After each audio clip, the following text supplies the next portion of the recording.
कैसे हैं आप सभी? मैं आशा करती हूँ आप सभी लोग स्वस्थ एवं प्रसन्न होंगे। आज हम हमारा पाठ विद्यादान को पढ़ेंगे और समझेंगे। तो आइए इस पाठ को प्रारंभ करते हैं। ये है हमारा पाठ 2 विद्या दान। विद्यादान का मतलब होता है विद्या को दान में देना। आइए इसे प्रारंभ करते हैं। ईश्वरचंद विद्यासागर का जन्म बंगाल में मोदिन मोदिनीपुर जिले के वीर सिंह गांव में हुआ था। उसके पिता का नाम ठाकुरदास बंदोपाध्याय तथा माता का नाम भगवती देवी था। ईश्वरचंद विद्यासागर बचपन से ही अत्यंत कुशाग्र बुद्धि के थे, यानी वो बहुत होशियार उनका दिमाग था। एक बार पढ़ने से ही उन्हें कोई भी चीज याद हो जाया करती थी। वह विद्या के सागर तो थे ही, दया के भी सागर थे। यानी उन्हें पढ़ाई तो बहुत ज्ञान तो था ही था विद्या का, उसके साथ साथ वो दानी भी थे। उनके मन में लोगों के लिए दया भी थी। किसी दीन दुखी की पीड़ा वह देख नहीं सकते थे, किसी की परेशानी को वो देख नहीं पाते थे। एक बार वह बाजार में कुछ सामान लेने जा रहे थे। उसी तभी उनके पास एक भिखारी बच्चा पैसे मांगने के लिए आता है। बाबू, एक आना दे दो, भूखा हूँ, चने लेकर खा लूंगा। यदि तुम्हें एक आने से अधिक पैसे मिल जाएं, तो क्या करोगे? ऐसा ईश्वरचंद पूछते हैं उस बच्चे से। बच्चा कहता है, बाबू, तब अपने भाई और माँ के लिए खाने का सामान ले जाऊंगा और जो पैसे बचेंगे उनसे फल लेकर बेच लूंगा। बच्चा बड़ा ही सुंदर उत्तर देता है। ईश्वरचंद जी कहते हैं, ठीक है, मैं तुम्हें 1 रुपया देता हूँ, आगे भीख मत मांगना। बच्चे, मेहनत करके कमाओ। यानी यह एक सीख ईश्वरचंद उस बच्चे को देते हैं कि बेटा मेहनत करके खाना चाहिए, किसी से भीख नहीं मांगनी चाहिए। ईश्वरचंद ने बालक को, बच्चे को प्यार करके उसे 1 रुपया दे दिया।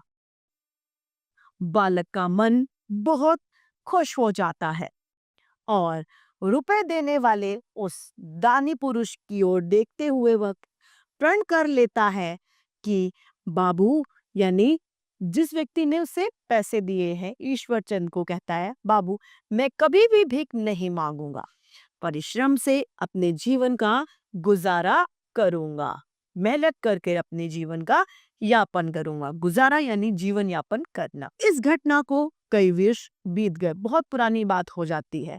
एक दिन ईश्वरचंद किसी आवश्यक कार्य से बाजार की ओर जा रहे थे।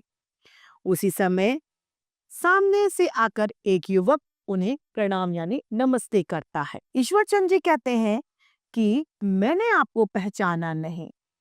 यह सुनकर, यह कहकर वो हंस देते हैं, मैंने तुम्हें पहले कभी देखा हो यह मुझे याद नहीं आ रहा। बच्चा कहता है, आपने पहचाना नहीं बाबू साहब। युवक ने ईश्वरचंद विद्यासागर के चरण छूते हुए कहा, मैं वही बच्चा हूँ जिसे आपने 1 रुपया देकर परिश्रम करने की सीख दी थी। मैंने तभी से भीख नहीं मांगने का निश्चय कर लिया और आज जो भी मैं हूँ वह आपकी ही दया से हूँ। इतना कहकर युवक ने ईश्वरचंद से अपनी दुकान की ओर चलने के लिए कहा। बच्चा ईश्वरचंद को पहचान जाता है और उनका एहसान को मानता है और अपनी दुकान में आने के लिए उनसे कहता है। दुकान पर पहुंचकर युवक ने कहा, आइए इस तरफ दुकान को शुद्ध कीजिए, यानी आप जब आएंगे तो मेरी दुकान पावन हो जाएगी, यानी पवित्र हो जाएगी। यह आपकी ही कृपा से बनी मेरी दुकान है। मुझे याद ही नहीं कि मैंने कब तुम्हारी मदद की थी, ईश्वरचंद कहते हैं। इस पर बच्चा कहता है, बाबू साहब, आप दानी हैं, दान देकर भूल जाते हैं। आप उस समय मेरी सहायता नहीं करते तो शायद मैं आज भी गली गली भीख मांगने वाला भिखारी ही बना रहता। युवक ने झुककर दोबारा ईश्वरचंद्र के पैर छुए और फिर कहा, यह सब आपके रुपए का प्रताप और परिश्रम करने की प्रेरणा देने के प्रभाव से ही हुआ है, अतः इसका श्रेय आपको ही जाता है। मैं जो कुछ हूँ वह आपकी वजह से हूँ। यह मानते हो तो तुम भी दूसरों की सहायता करके उनकी गरीबी को दूर करो। ईश्वरचंद्र ने युवक के सिर पर हाथ फेरा, यानी उन्हें आशीर्वाद दिया और उन्हें आगे कहा, परिश्रम सफलता की कुंजी है, यह याद रखना। यानी सफलता जो है वह परिश्रम नाम की चाबी से ही खुलती है। यदि आप परिश्रम करेंगे तो आप जरूर ही सफल होंगे। ईश्वरचंद केवल दयालु ही नहीं थे, वे लड़कियों की शिक्षा के लिए भी पक्षधर थे। अतः उसी के प्रचार के लिए गली गली मोहल्ले मोहल्ले घूमते और विद्यालय के लिए दान यानी पैसे इकट्ठित करते थे। वो चाहते थे कि अपने देश की लड़कियां किसी भी क्षेत्र में दूसरे देश की लड़कियों से पीछे न रहें। शिक्षा के बिना हमारे देश की लड़कियां पिछड़ रही थी। अनेक कष्टों यानी दुखों का सामना करके ईश्वरचंद्र विद्यासागर ने लड़कियों की शिक्षा के लिए भी विद्यालय खुलवाए और उनमें योग्य अध्यापक रखे। विद्यादान के लिए उन्होंने नौकरी भी छोड़ दी और तन मन धन से विद्या के दान के लिए लग गए। ईश्वरचंद चाहते थे कि पुस्तकें ऐसी सरल और रुचिकर हो कि कठिन से कठिन विषय भी बच्चे को चाव से पढ़े। चाव यानी रुचि से वो पढ़ने लगे। यही सोचकर उन्होंने सारी रात बैठकर सरल भाषा में संस्कृत व्याकरण की पुस्तकें लिख डाली। उन दिनों हमारे समाज में बाल विवाह भी चलती थी। इस प्रथा को रोकने के लिए ईश्वरचंद्र ने प्रयास किए। उनका प्रयास व्यर्थ नहीं गया, यानी वो असफल नहीं हुए। पहले जिस उम्र में लड़कियों का विवाह के बंधन में बांध दिया जाता था, उस उम्र में अब वे उच्च शिक्षा ग्रहण करने लगी थी। कई लड़कियों ने विदेश में अपने देश का मान बढ़ाया।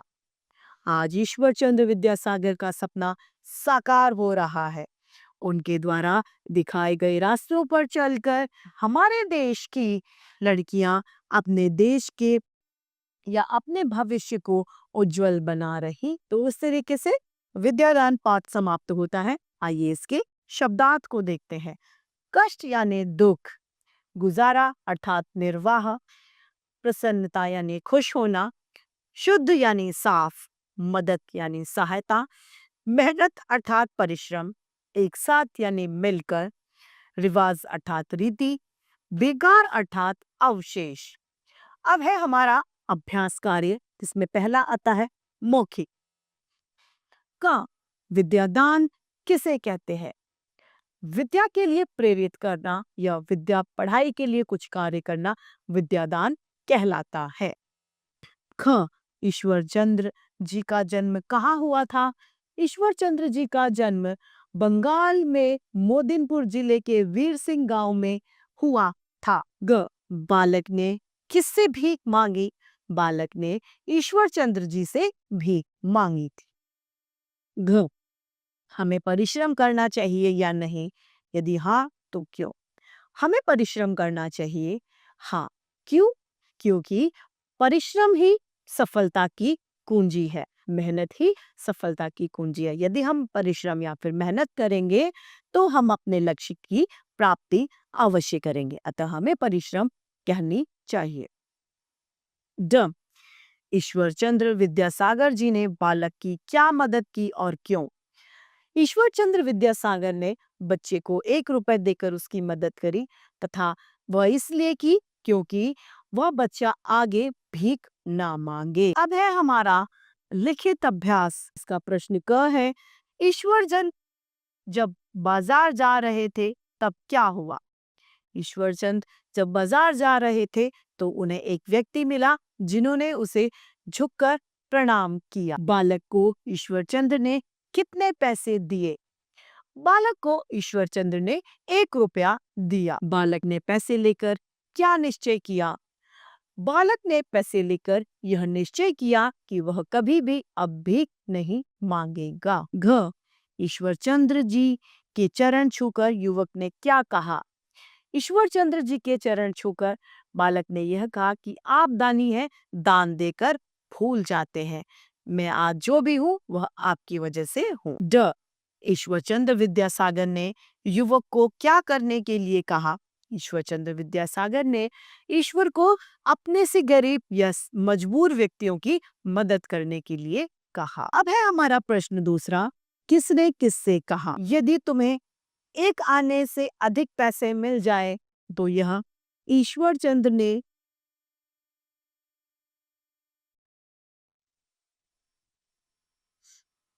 बालक से।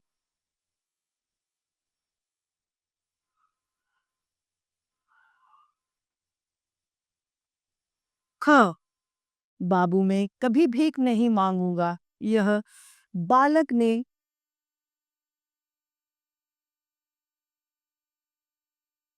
ईश्वरचंद्र से।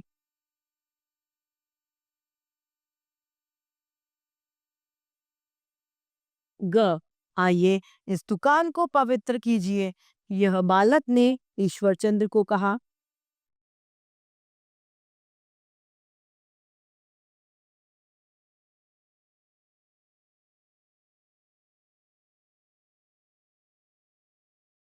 घ बाबू 1 आना दे दो, भूखा हूं, यह बालक ने ईश्वरचंद्र से कहा।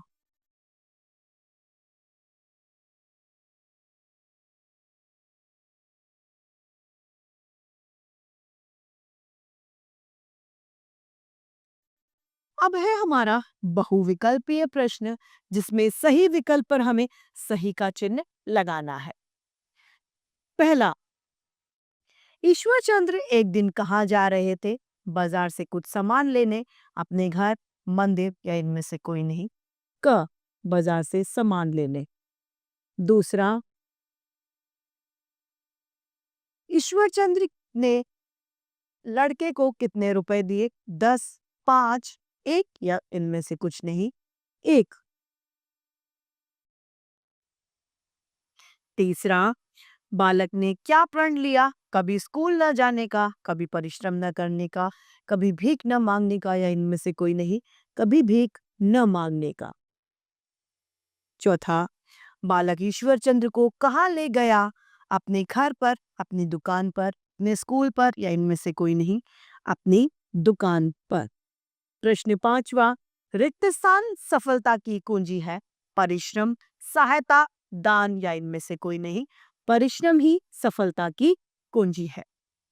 छठा प्रश्न, ईश्वरचंद्र विद्यासागर का जन्म हुआ बंगाल में, पंजाब में, उत्तर प्रदेश में या इनमें से कोई नहीं? बंगाल में। तो इस तरीके से हमारा यह पाठ विद्यादान समाप्त होता है। मैं आशा करती हूँ आप सभी लोगों को यह पाठ भली भांति रूप से समझ में आया होगा। आज के लिए इतना ही, फिर मिलते हैं। धन्यवाद।